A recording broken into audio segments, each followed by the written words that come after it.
Bermuda Triangle, one of the deadliest stretches of ocean on Earth. But what if there were an even deadlier one? In the Pacific, there may be. Why was this massive state-of-the-art ship suddenly lost with all hands? Nothing could be done to save them. What happened to this aircraft that vanished without a clue?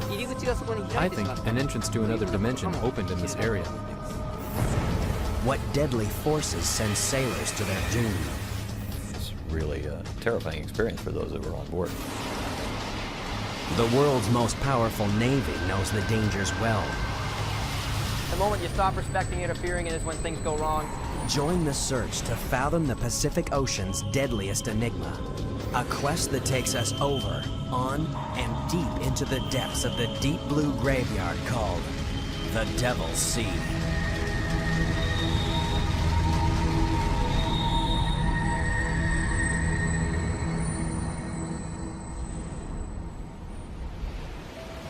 September 8th, 1980. Carrying 150,000 tons of iron ore, the bulk carrier Derbyshire is 230 miles off the east coast of Okinawa.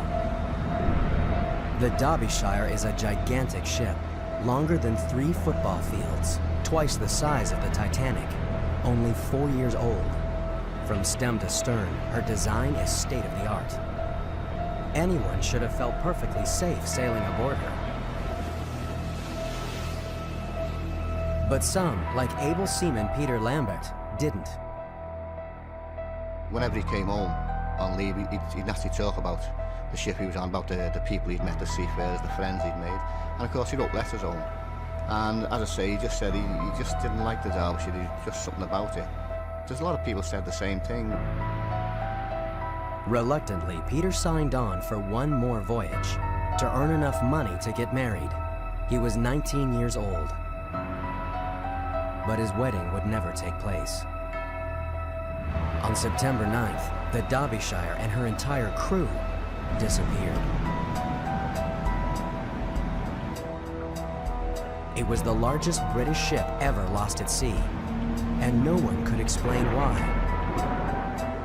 How could this giant ship, crewed by experienced mariners, simply vanish without a distress call and without leaving any trace?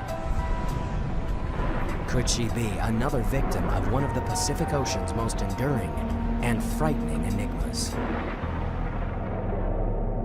To the south of Japan lies a vast expanse of empty ocean. Since the 1940s, scores of gigantic ships have mysteriously vanished in these cruel seas. Many of them were lost without even sending an SOS, leaving no clue as to their fate. But these waters have been claiming victims for centuries. Long ago, Japanese sailors gave this region a chilling name, Manoumi, the Devil's Sea.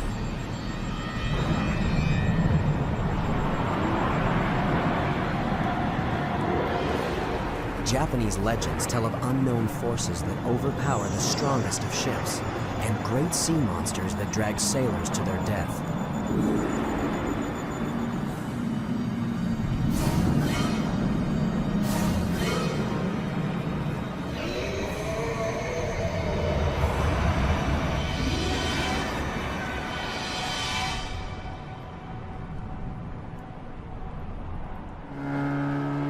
Today, the legend of sea monsters may have faded, but Japanese fishermen still fear the Devil's Sea, even as its rich bounty draws them to risk their lives.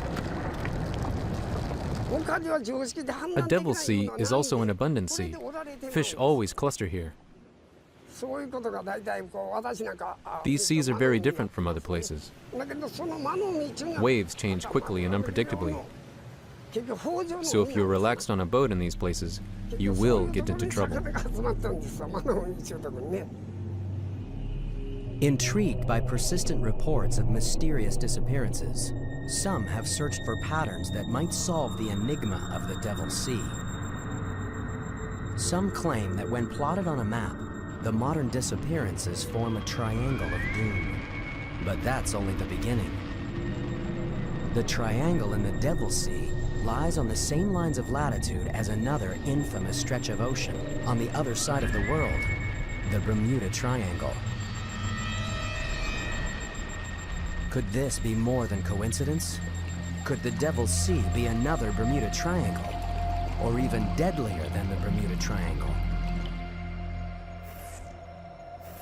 There are those who think it might be. Author and expert in paranormal phenomena, Professor Junichi Yaoi has controversial theories about why so many ships have disappeared in the Devil's Sea. There are many possible answers for this. Basically, I think some of the tankers sank because of the condition of the sea, because these incidents happen in seas which could be rough, or because of storms. However, if these tankers had just disappeared, I would say they might have gone to another dimension. I think there was an entrance to this other dimension opened from that area. Most scientists dismiss Professor Yaoi's theories as science fiction. But in the Devil's Sea, ships keep disappearing.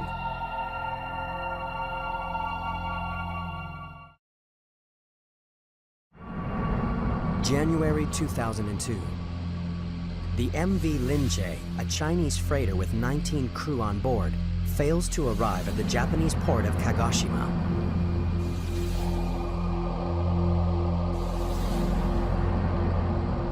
As months go by, authorities are at a loss to explain what has happened to the Linjie.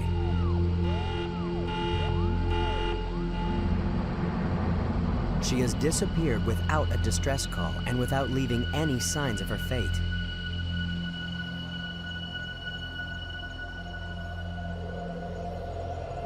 Professor Yaoi has his own theories on what may have happened.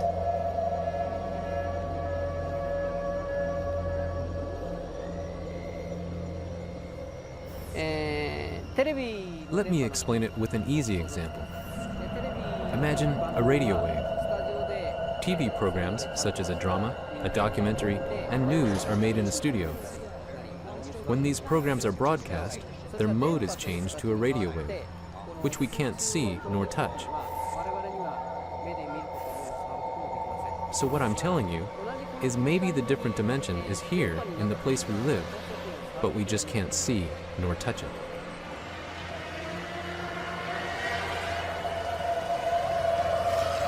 While some find Professor Yaoi's theories a comforting way to explain the unexplainable, maritime experts remain skeptical. I'm a disbeliever, probably a fairly strong disbeliever of anything like that. David Mearns is a shipwreck hunter with an impressive record of locating lost ships and a pragmatic attitude to the paranormal. I'm hired by people to come up with answers in a purely scientific and technical matter. So to actually come back and say, well, you know, I just can't explain it. It must be that Bermuda Triangle thing or the Pacific Triangle. And, you know, I don't think I'd have much credibility any longer. In 1994, David and his team faced one of their biggest challenges to date: solve the mystery of the lost ship Derbyshire. It would be a mission that would push even these experts to their very limits. This time they faced a formidable foe, perhaps the toughest ever, the Devil's Sea.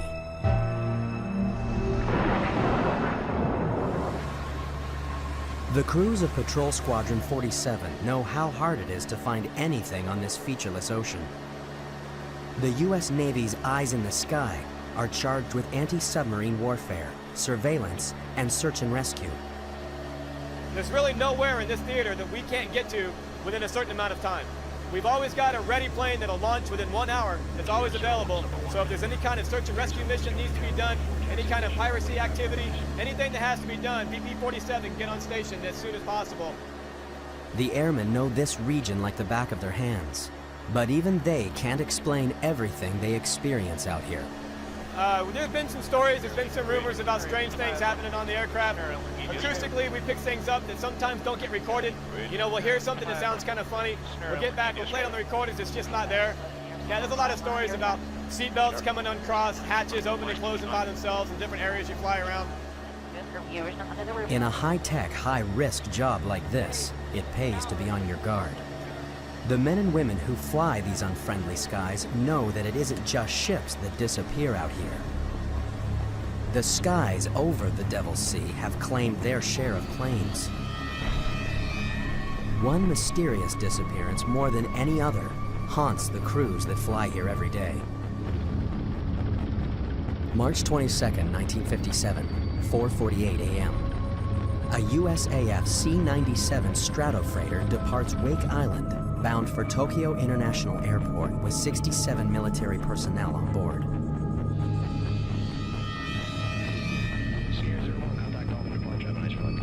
The flight is scheduled to take 9.5 hours, and sufficient fuel for 13.5 hours is on board. For 8 hours, the flight progresses normally. At 2:30 p.m., the pilot radios an estimated arrival time of 5 p.m. and adds that all equipment is functioning normally. Weather in the region is good. Flying conditions are nearly perfect. An hour and 15 minutes later, the pilot radios that he's 200 miles from Tokyo. Air traffic controllers expected the aircraft to arrive within 2 hours. But the C-97 never touches down at the airfield.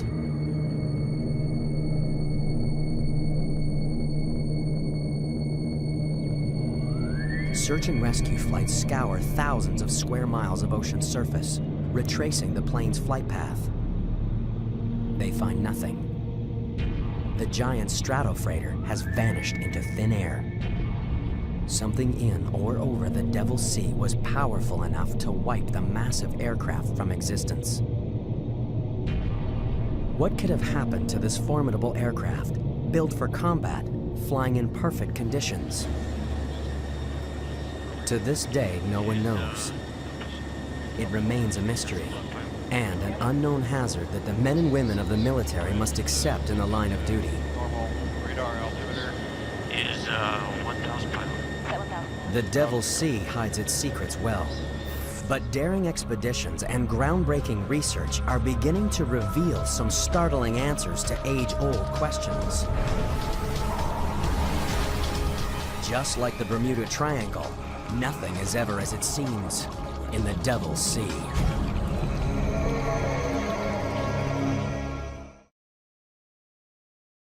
The Devil's Sea, south of Japan, has earned a reputation as a Bermuda Triangle of the Pacific.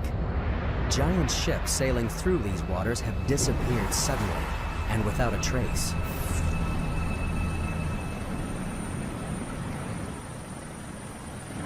The Japanese Coast Guard report over 2,500 shipping accidents in the waters around Japan every year.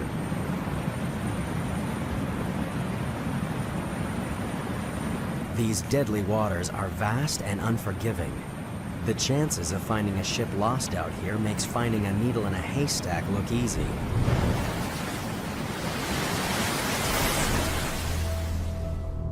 That's why, 14 years after the giant ship Derbyshire was lost without a trace in the Devil's Sea, most believe she would never be found. An official report blamed the forces of nature, and the case was closed. But the families of the Derbyshire's crew weren't willing to let them go quietly into the night. They wanted answers. All we wanted really was the evidence to prove exactly what had happened to that ship and why 44 people had lost their lives. We were told the only way we'd get a reopened formal investigation is if we had new evidence, and the new evidence would only be the Derbyshire. And everyone was confident, the shipping industry that is, that would never find that ship. But the families refused to give up.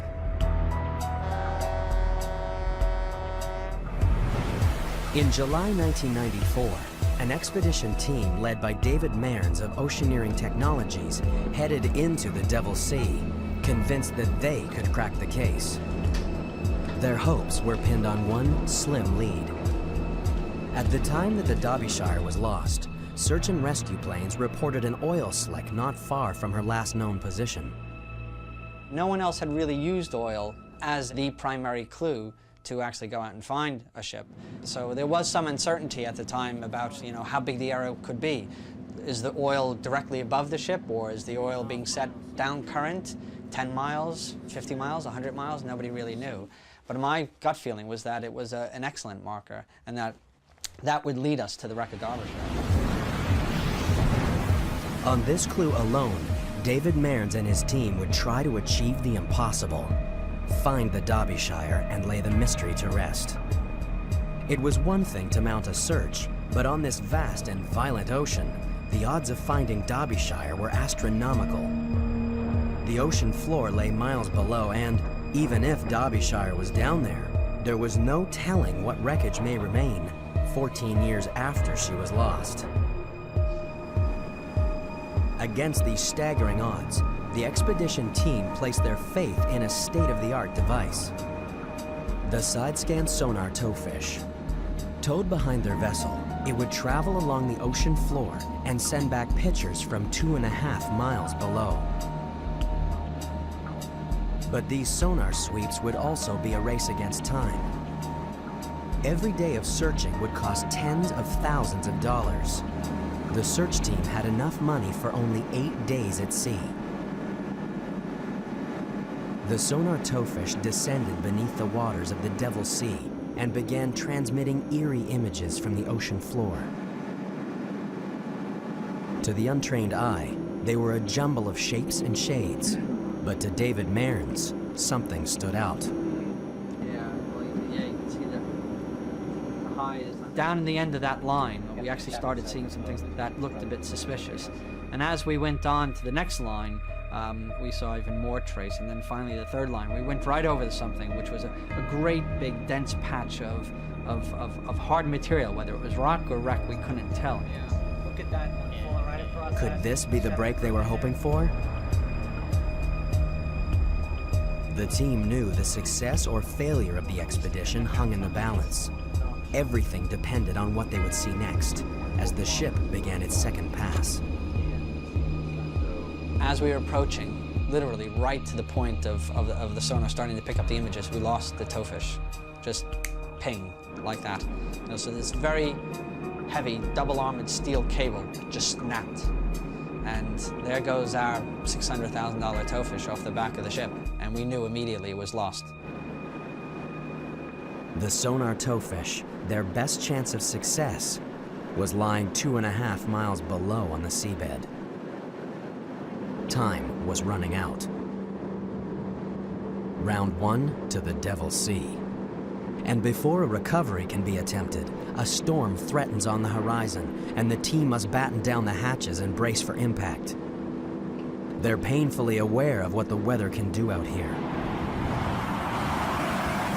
In living memory, a storm devastated the most powerful navy ever to sail the seas. Today, that same navy is armed with awesome technology and steeled by the lessons of history. But are these sailors destined to once again face the wrath of the Devil's Sea? For centuries, the Devil's Sea has terrified all who sailed its treacherous waters and taken many of them into its deadly depths. This is a place so fearsome, it spawned ancient legends of demonic forces and modern speculation that it might be another Bermuda Triangle. But since the middle of the 20th century, a powerful human presence has cruised its mysterious waters. At the end of World War II, the U.S. Navy 7th Fleet based itself in Japan and has ruled the Pacific ever since. The 7th Fleet sails Japanese waters without fear, at least of any human adversary. But these sailors know that if you drop your guard, the Devil's Sea can turn on you in the blink of an eye. A lot of times you have fair winds and following seas. That's as good as you get. You look out here on the horizon and stuff, we got a nice breeze, sun's shining. You know, if I wasn't in the Navy, I'd probably be out here getting a tan right now. But we could walk out here 4 hours from now and bam, just like that. It seems like the devil's beating his wife. So you never know what's gonna happen. To survive in the Devil's Sea, you have to know what it's about to throw at you. In this danger zone, the Top Guns aren't fighter pilots, but a handful of meteorologists who scan the sea and sky for any sign of trouble. For these men, failure is not an option. The slightest error could take them into the path of danger, and some of the most murderous weather the planet could generate will slam into their ships. It seems incredible that these powerful warships, built to repel the most daunting foes, could be so vulnerable to the assaults of nature. But the Devil's Sea has already shown what it can do to them. A tragedy that still haunts the Navy.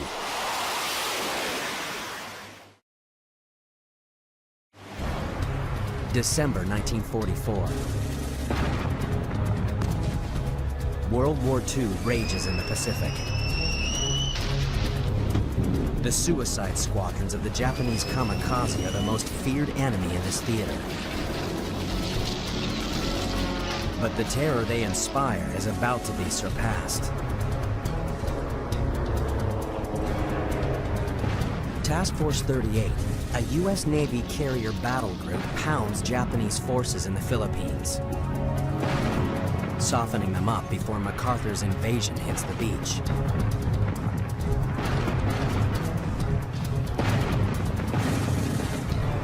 After 3 days of bombarding the enemy, they must break off the attack and steam into formation to refuel. But just over the horizon, a deadly force is gathering strength. A force far more destructive than anything the Japanese could throw at them. As the ships struggle to refuel in growing seas, they're stalked by the growing fury of a powerful typhoon. There's nowhere to hide as the storm strikes. Suddenly, the sailors of Task Force 38 are thrown into the fight of their lives. The seas were described as mountainous, very high seas, and of course the ships were rolling and pitching. The wind was between 50 and 75 knots with gusts of as much as 120. So the noise level was terrific, and of course the ships were moving from side to side and up and down. It was really a terrifying experience for those that were on board. In fact, there were some sailors who had faced the kamikaze menace and found that the typhoon was probably the worst experience of their lives. For the men of Task Force 38, the next 24 hours were a living hell. Storm-force winds and 60-foot waves pounded them, capsizing 3 destroyers, badly mauling 16 other ships, sweeping more than 200 planes off the carriers, starting raging fires below decks. When it was over, 765 American sailors were dead. It was the U.S. Navy's worst natural disaster of the 20th century. The mighty fleet limped back to port, bearing the scars of battle. The murderous typhoon had caught Task Force 38 by surprise. To prevent a disaster like this from ever happening again, the Navy set up weather forecasting stations throughout the Pacific. Today, the U.S. Navy Meteorological and Oceanographic Command in Yokosuka, Japan, is on high alert. There's a powerful typhoon brewing in the Devil's Sea. This deadly region is a typhoon factory. Its warm waters can generate as many as 30 killer storms in a year, maelstroms of 200-mile-per-hour winds and waves up to 60 feet high, racing at 50 miles per hour across the sea, devastating everything in their path. Maximum seas associated with the storm at this time are about 28 feet. So we're keeping ships well clear of that area. We're keeping ships well clear of the coast of China, and they're expecting that storm to maintain winds of about 80 knots at gusts, 105 knots as it progresses west. When the winds surpass 170 knots, or 195 miles per hour, a typhoon becomes a super typhoon, one of nature's most devastating forces, and a naval forecaster's worst nightmare.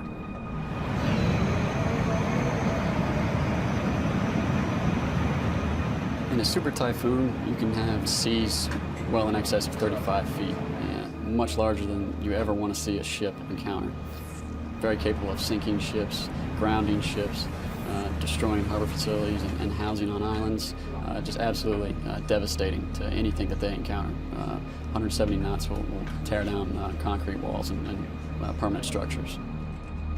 A naval weatherman's job is to ensure that when a meteorological monster like this churns across the sea, one thing that it won't encounter is a ship of the U.S. Navy. If they're close enough to land, they can ride out the storm in the relative safety of a harbor. But ships too far from land have no option but to ride out the fury of the storm. Many of the ships lost in the Devil's Sea have disappeared during the worst winter months, when storms are most frequent and deadly. But these are giant ships, built to withstand the worst conditions. A typhoon alone shouldn't sink them. When the giant bulk carrier MV Derbyshire sailed into the Devil's Sea, it was September 1980, the heart of the annual typhoon season. At 10:19 a.m. on September 9th, the captain reported that Derbyshire was battling 70-mile-per-hour winds and 30-foot waves.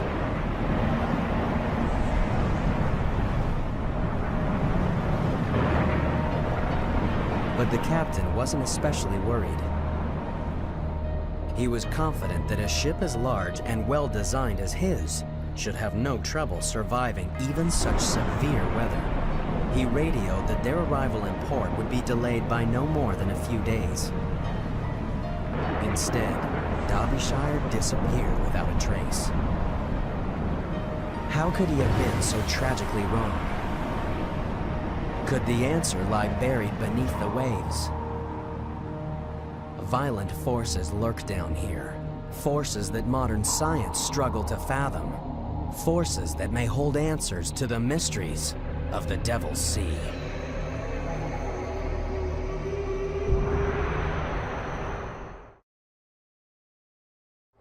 Some call Japan's Devil's Sea the Bermuda Triangle of the Pacific. Ships and airplanes vanish here without a trace. Could the answers to the mysteries lie here, far beneath the stormy surface? Down here lurk powerful, deadly forces. Forces that imperil all who sail on or under the Devil's Sea.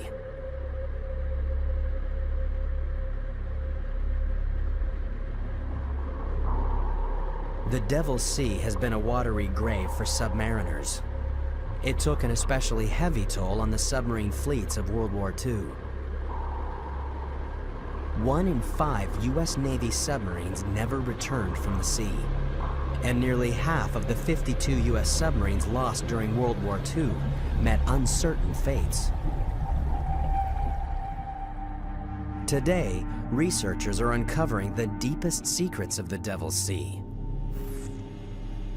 The Japanese Marine Science and Technology Center regularly send craft into these dark depths.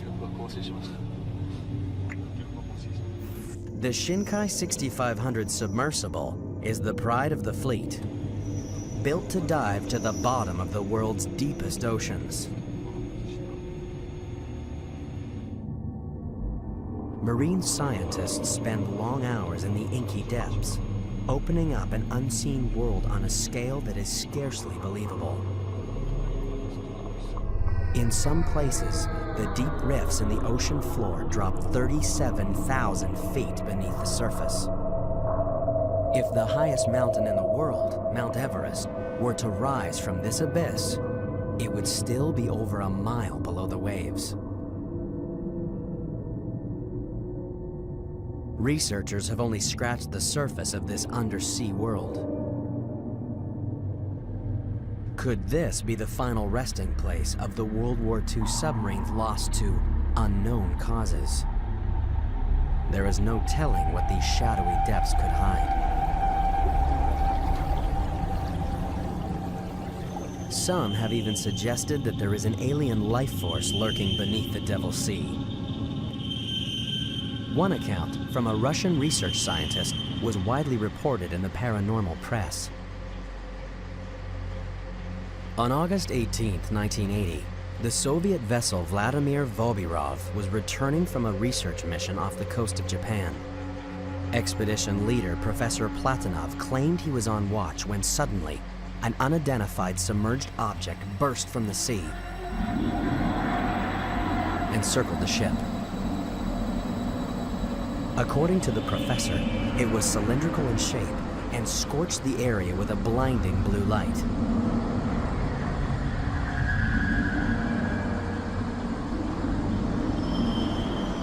The professor reported that the strange craft was like nothing of this world, an unidentified object that circled the ship for several minutes and then plunged back into the ocean as suddenly as it had appeared. Over the years, others have told similar tales, and the folklore of the Devil's Sea has grown. But there are other explanations for strange objects bursting from the water.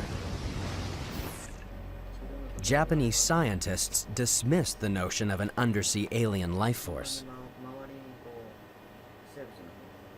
To be honest, almost all phenomena are explainable through our knowledge, and I have never seen such a strange phenomenon. So what power of nature could send objects shooting to the surface miles above?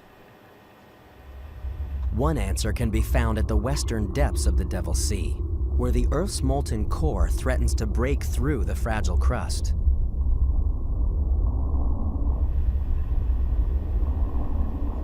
Without warning, violent forces can burst from the ocean floor and then disappear just as quickly, leaving no evidence of their fury. Except perhaps the mystery of a vanished ship. In the 1950s, a New York Times report on a mysterious disappearance first brought the world's attention to the Devil's Sea.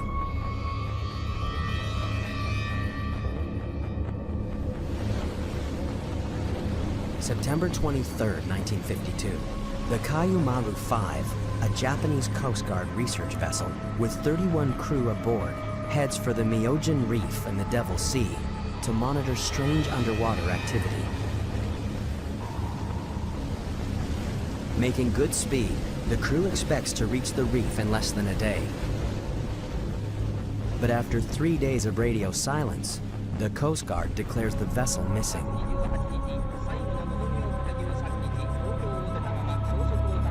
Ships in the area change course to search for survivors.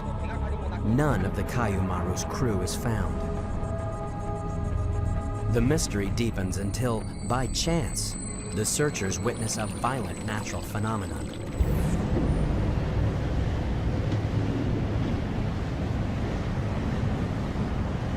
If this had suddenly erupted under the Kayumaru, she would have gone instantly to her doom, with no time even to signal her distress.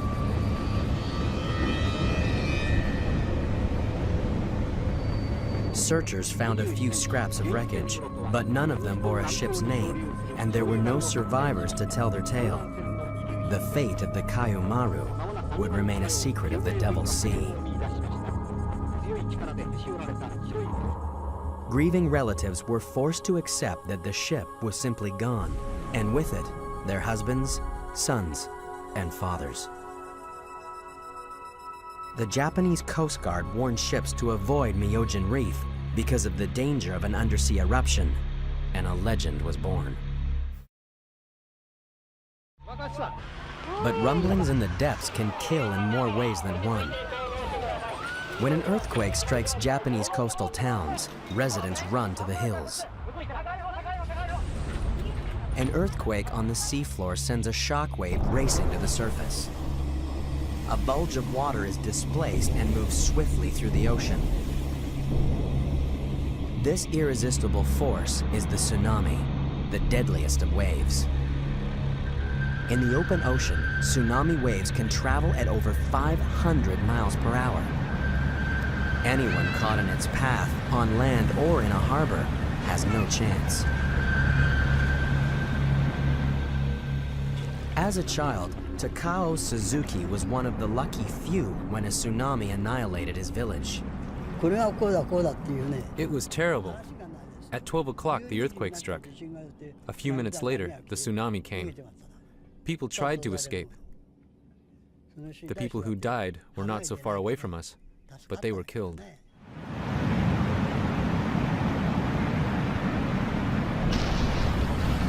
Throughout history, tsunamis have taken the lives of hundreds of thousands of people. Today, tsunamis still wreak havoc along the coast of Japan. And all too often, people don't realize the threat they pose until it's too late. No one is more aware of the awesome force of the tsunami than Chip McCreary of the Pacific Tsunami Warning Center. Even a 10-foot tsunami is quite destructive because sea level will rise by 10 feet and it'll stay high for 5 minutes, 10 minutes, 15 minutes. And during that time period, of course, a lot of water rushes on shore, and it can rush on shore with a high velocity.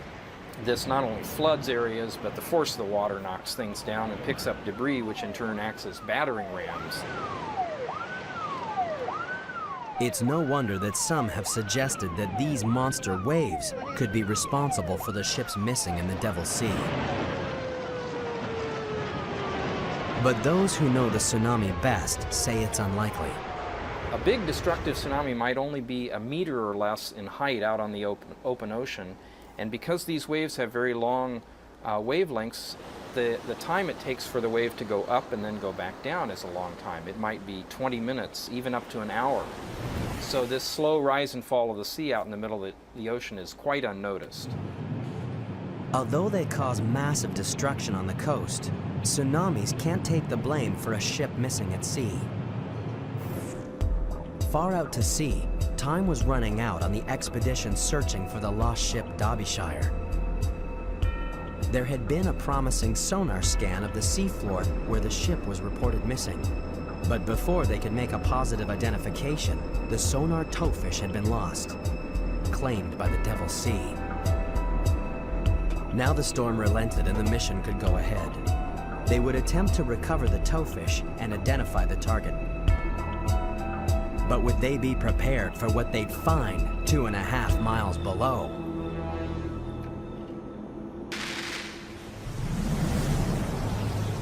Nothing is safe in the Devil's Sea, thought by some to be the Bermuda Triangle of the Pacific. Ships disappear from the surface, submarines dive to their doom, aircraft vanish from the skies. Some blame unnatural forces, some the forces of nature. There's no doubt that this is one of the deadliest and most mysterious stretches of ocean in the world. And one piece of the puzzle was proving to be frustratingly elusive.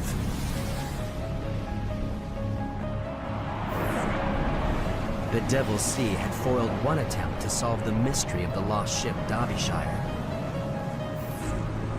The expedition team had lost their sonar towfish just as it was beginning to transmit images of a suspicious formation on the ocean floor. Now they would launch a rescue mission. A desperate attempt to recover the towfish and identify the target below. The team readied their remote-operated vehicle, or ROVE. This mission would push it to its limits. Would the ROVE's titanium frame withstand the crushing pressures that it would encounter as it descended? A few slender cables were all that kept this high-tech submersible tethered to the ship. If anything went wrong 2.5 miles down, there was nothing anyone on the surface could do. So the tension was incredibly high. You've got a very expensive piece of equipment sitting on the seabed, and there's a wreck down on the seabed that you know it's the wreck you want, but without that picture proving it, no one will believe you. So if you had come back, you know, without being able to do that, you'd have failure on every single front. We recovered our towfish, which was technically a very difficult thing to do, picking up this 1-ton probe and bringing it onto the deck. And then we had to dive on the target, and we had about 6 hours of time left before we actually had to leave. The anxiety on board grew as never before seen images appeared out of the gloom. The ROVE picked up a trail of glittering iron ore, the cargo the Derbyshire was carrying when it disappeared. Twisted metal confirmed that the target was a shipwreck. And then, the moment they had all been hoping for.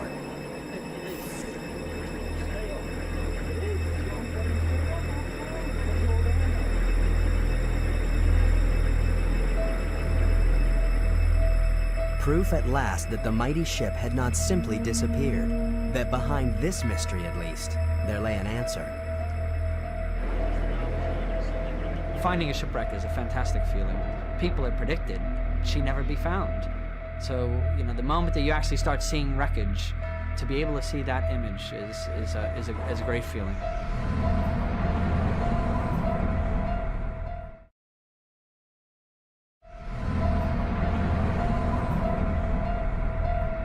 For Paul Lambert of the Derbyshire Family Association, the news brought relief and a sudden crushing sense of loss.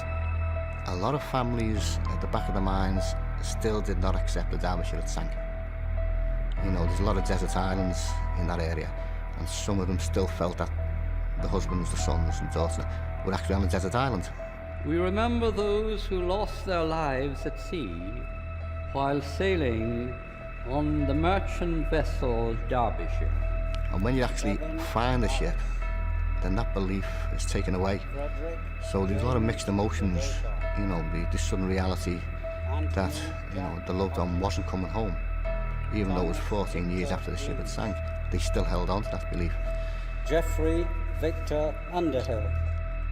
After 14 painful years, the families of the disappeared had the answers they'd been searching for. Raymond William Taylor. Peter Lambert. Nigel Coates. Against the odds and confounding the critics, David Mearns and his team had achieved the impossible. They had found the twisted remains of the Derbyshire. But the question remained, what catastrophic event could have sent her to the bottom?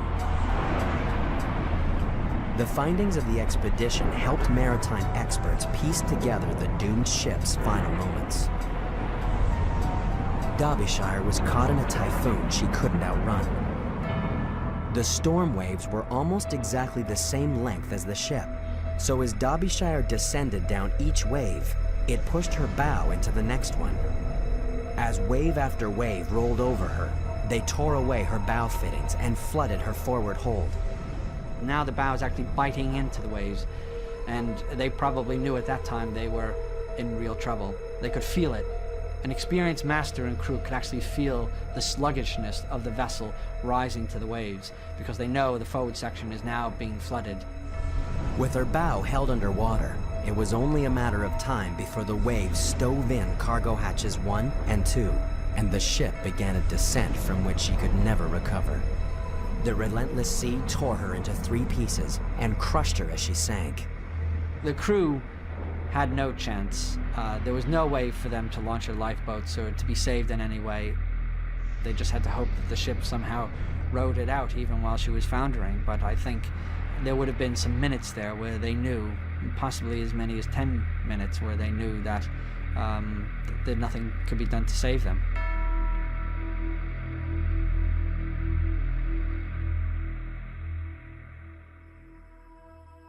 The last act of the expedition was to gently place a memorial plaque on the Derbyshire's foredeck, inscribed with a prayer for her lost souls.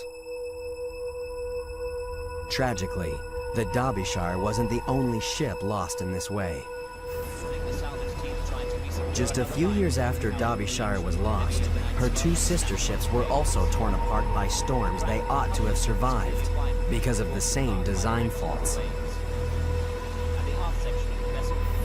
The Derbyshire tragedy led to improved safety features that are now standard on new ships. But many older ships suffer the very same flaws that led to Derbyshire's demise. For Paul Lambert, the fight is far from over. The mystery of the Derbyshire may be solved, but he won't rest until every ship is made safe. I don't want my brother, Peter, and the other 43 people's lives to have been lost for nothing. And the only way we can do that is to get the recommendations implemented. I want people to remember Derbyshire and for the lives she's going to save.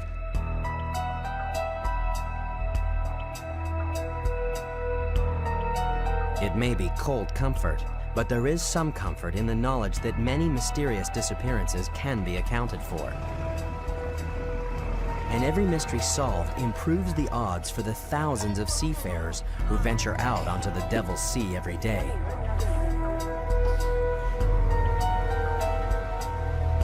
Maritime experts are confident that, eventually, even the most perplexing mysteries will give up their secrets. When you're at sea on a ship and you're out there and there's nothing else, there's you and your crew and your vessel, you know, things happen, nobody knows, you know, and Derbyshire was one of those ships where if we hadn't found it, nobody would ever know. And if you wanted to think she was overcome by the forces of some unexplained phenomenon, people could have believed that as well. But we've proved that that was incorrect. Now we know why she sank. So that's what gives me the confidence that these things are explainable. At least in the case of Derbyshire, it is. But for some, the enigma will always remain. Many people now realize that there are many things we can't solve, even though we have witnessed great progress in science. However, I don't think I can persuade people who insist that there is nothing science cannot solve. Every day, this vast expanse of ocean continues to be plied by hundreds of ships, braving the forces of nature and the terrors of the unknown. As the Devil's Sea casts a shroud over its mysteries, the sailors can only pray that they won't fall victim to the Pacific Ocean's deadliest waters.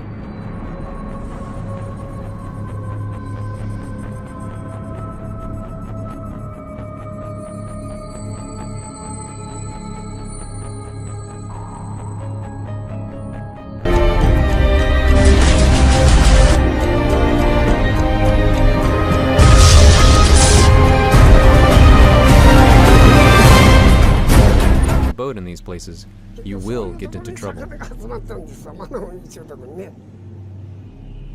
Intrigued by persistent reports of mysterious disappearances, some have searched for patterns that might solve the enigma of the Devil's Sea.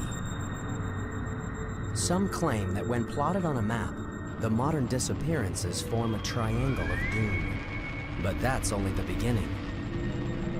The triangle in the Devil's Sea lies on the same lines of latitude as another infamous stretch of ocean on the other side of the world, the Bermuda Triangle. Could this be more than coincidence? Could the Devil's Sea be another Bermuda Triangle, or even deadlier than the Bermuda Triangle? There are those who think it might be. Author and expert in paranormal phenomena, Professor Junichi Yaoi has controversial theories about why so many ships have disappeared in the Devil's Sea. There are many possible answers for this. Basically, I think some of the tankers sank because of the condition of the sea, because these incidents happen in seas which could be rough, or because of storms. However, if these tankers had just disappeared, I would say they might have gone to another dimension. I think there was an entrance to this other dimension opened from that area. Most scientists dismiss Professor Yaoi's theories as science fiction. But since the 1940s, scores of gigantic ships have mysteriously vanished in these cruel seas. Many of them were lost without even sending an SOS, leaving no clue as to their fate. But these waters have been claiming victims for centuries. Long ago, Japanese sailors gave this region a chilling name, Manoumi, the Devil's Sea.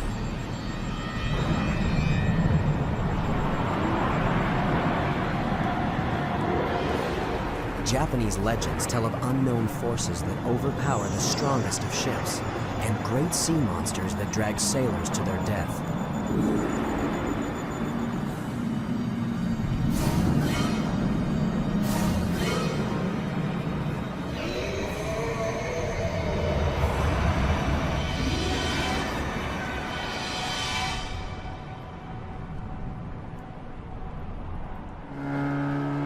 Today, the legend of sea monsters may have faded, but Japanese fishermen still fear the Devil Sea, even as its rich bounty draws them to risk their lives. A Devil Sea is also an abundant sea. Fish always cluster here. These seas are very different from other places. Waves change quickly and unpredictably. So if you're relaxed on a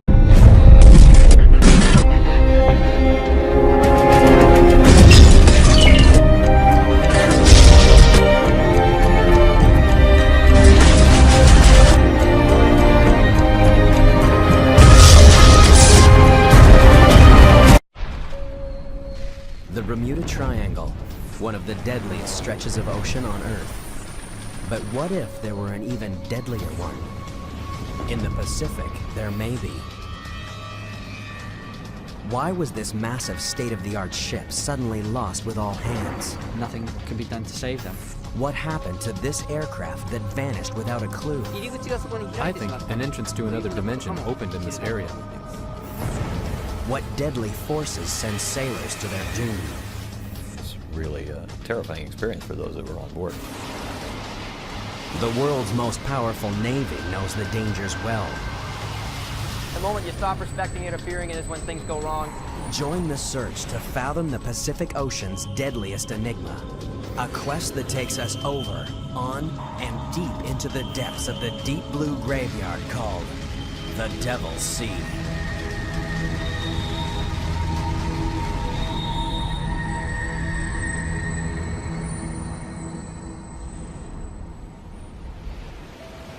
September 8, 1980.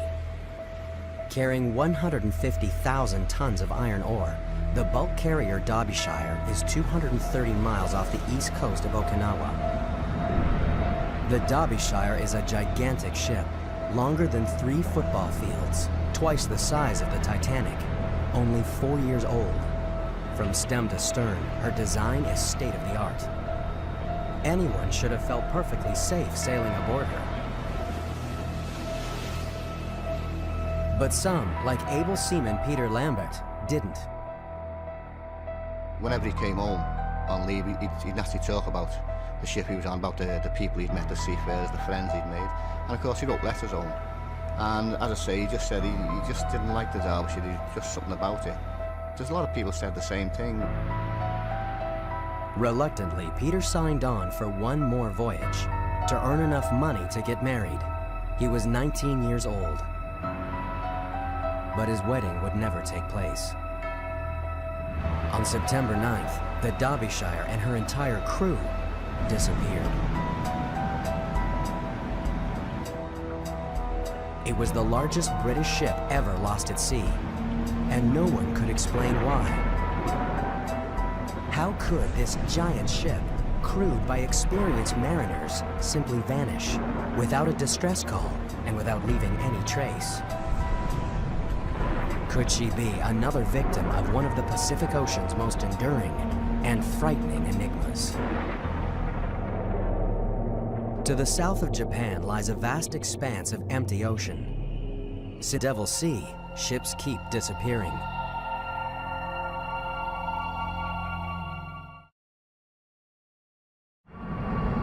January 2002. The MV Linjie, a Chinese freighter with 19 crew on board, fails to arrive at the Japanese port of Kagoshima.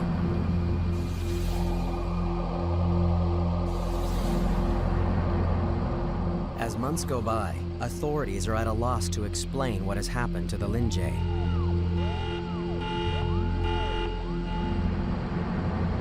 She has disappeared without a distress call and without leaving any signs of her fate.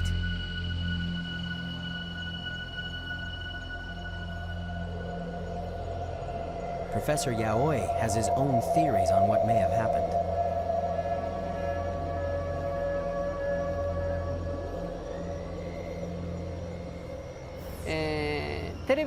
Let me explain it with an easy example.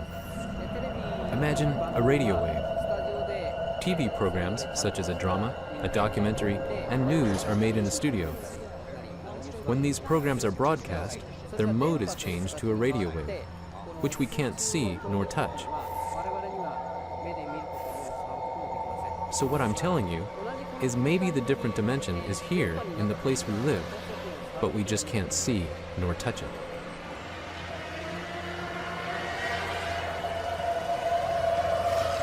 While some find